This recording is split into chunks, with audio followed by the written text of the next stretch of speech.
হচ্ছে প্রথমের দিকে আমাদের এই সুতাটা অনেক বেশি দলা দলা হয়ে যায় বা অনেক পাক ধরে থাকে প্রথমে সেলাই শুরু করার সময়। এটা কেন হয় এটা আমি আপনাদেরকে দেখাচ্ছি। দেখুন, এটা এভাবে ধরবো, ধরার পরে এই যে সুতা, এখানে কিন্তু দুইটা সুতা থাকবে। আসসালামু আলাইকুম। আমরা অনেকেই আছি শখ করে মেশিন কিনে থাকি, কিন্তু আমরা কিন্তু জানি না কিভাবে সঠিক নিয়মে আমাদের মেশিনটা চালাতে হয়। তো আজকে আপনাদেরকে শিখাবো আপনারা কিভাবে এই সুতাটা একদম মেশিনের সাথে ফিটিং করবেন। ফিটিং করার পরে আমরা যারা নতুন আছি কিভাবে আমরা এই সেলাই মেশিনটা চালাবো। অনেক সময় আমাদের এই সেলাই মেশিনটা চালাতে চালাতে যখন আমাদের এই চাকাটা উল্টো পাশে ঘুরে তখন কিন্তু আমাদের সেলাইটা ছিঁড়ে যায়।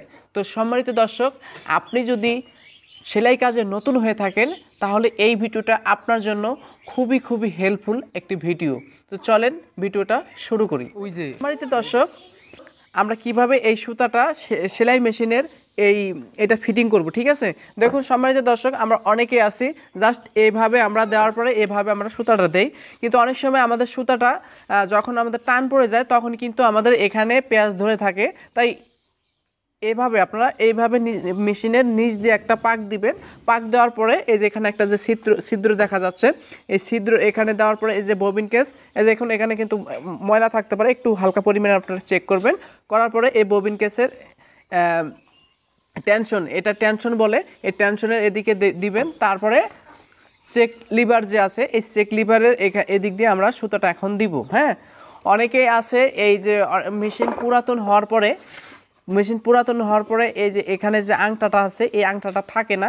যদি আপনার এই আংটাটা না থাকে তাহলে ঘন ঘন আপনাদের নিচের কিংবা উপরের সেলাই পল্টে যাবে, কারণ এখানে আপনার একটু ফাঁকা হয়ে থাকে। তাই এখানে যদি আপনার এরকম এই আংটাটা না থাকে অবশ্যই আংটাটা আপনারা লাগানোর চেষ্টা করবেন। আর তারপরে যদি সম্ভব না হয় তখন আপনারা রাবার, এখানে একটু রাবার দিয়ে বাঁধ দিয়ে রাখবেন, ঠিক আছে, যাতে সুতাটা কোনোভাবেই আমাদের ঢিলা না হয়ে থাকে। এরপরে অনেক মেশিনের দেখবেন যে এইখানে সাইডে যে একটা দেখুন স্প্রিংয়ের মতো এখানে একটা আংটানো লাগানো আছে। এটা যদি আমাদের না থাকে তাহলেও কিন্তু আমাদের অনেক সময় যখন আমাদের রানিং সেলাই মেশিনটা আমরা ঘোরাবো বা চালাবো তখন কিন্তু আমাদের সুতাটা অনেক বেশি পল্টে যায়, ঠিক আছে? এটাও আমাদের লাগানো খুবই প্রয়োজন। যদি আমাদের সেলাই মেশিনের যদি এরকম সমস্যা থাকে তাহলে এই দুইটা জিনিস আমরা সুন্দরভাবে লাগিয়ে নিব।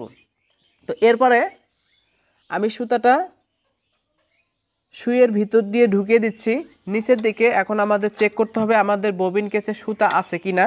তো দেখুন আমার সুতাটা আছে অলরেডি। তো এরপরে আমরা এটা কি করব, এটা এভাবে দিব, দেওয়ার পরে জাস্ট লাগাবো। লাগানোর পরে এখন আমাদেরকে কিভাবে আমরা নতুন যারা আছি তারা কিভাবে এই দেখুন নিচের সুতাটা উঠাবো।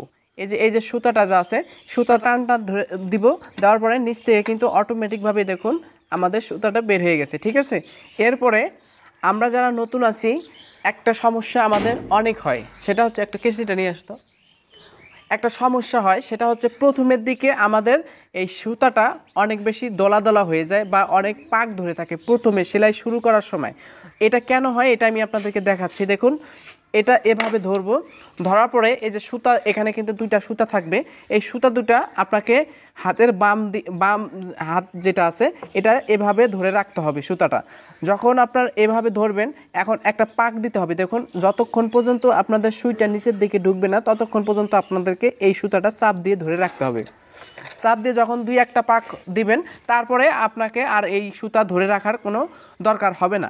এখন আমি সেলাই দিব, তারপরে দেখবেন যে আপনাদের সেলাইটা সুন্দরভাবে হবে, ঠিক আছে?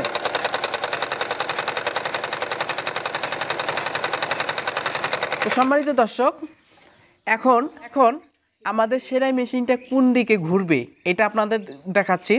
এটা কিন্তু বাম দিকে ঘুরতে হবে, ঠিক আছে? দেখুন এটা কিন্তু বাম দিকে যখন আপনাদের ঘুরবে তখন কিন্তু এই কাপড়টা সামনের দিকে যাবে। যখন এই মেশিনটা ডান দিকে ঘুরবে তখন কিন্তু এই সেলাইটা ছিঁড়ে যাবে। দেখুন সেলাইটা যখন আপনাদের ছিঁড়ে যাবে এই বিষয়টা আপনাদেরকে বলতে